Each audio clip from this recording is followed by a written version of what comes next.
Big AG is using more synthetic fertilizers, and the nitrogen is causing dead zones and algal blooms in our waterways. With more nitrogen flooding our waterways, creating algal blooms and dead zones, scientists have warned that the use of synthetic fertilizers should be significantly reduced. In a seminar room at New York University in January, nitrogen experts from around the world painted a picture of how a nitrogen-soaked planet would appear.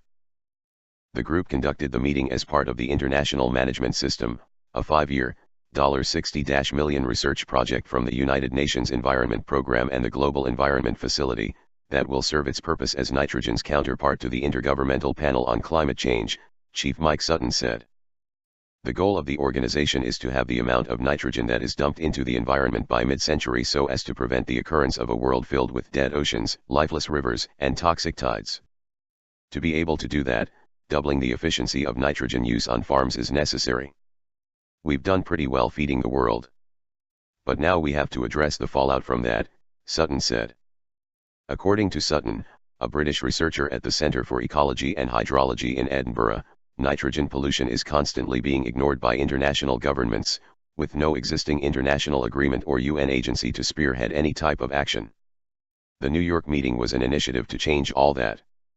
The scientists focused on agriculture, which causes around 2/3 of the global nitrogen pollution. In the United States, nitrogen accumulation is evident in all parts of the country, creating algal blooms in rivers from the Ohio to the Klamath in California, contaminating underground water reserves in California, causing fish to clamor for oxygen in Chesapeake Bay, and unleashing toxic red tides off the shores of Florida. The perpetrator of this ecological catastrophe is said to be the 120 million tons of synthetic nitrogen used globally in agriculture every year, which is twice the amount of nitrogen that goes into fields from organic sources such as animal manure, crop waste, and leguminous plants that take care of their own nitrogen wastes. Other examples of organic fertilizers include bat guano, blood meal, seaweed, compost, and worm castings.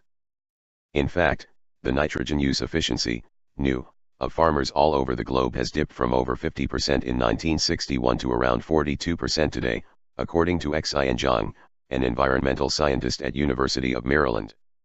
Related, the dark side of nitrogen, too much fertilizer is destroying the planet.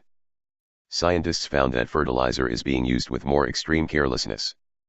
Because of this, over half of all the synthetic fertilizer ever produced has been used in the farming industry during the past 30 years. Zhang said NU has dipped from 40 to 30% in India, where fertilizer use has doubled in 20 years.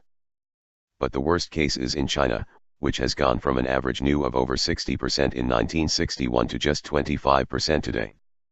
Other examples of synthetic fertilizers are ammonium nitrate, ammonium phosphate, superphosphate, and potassium sulfate.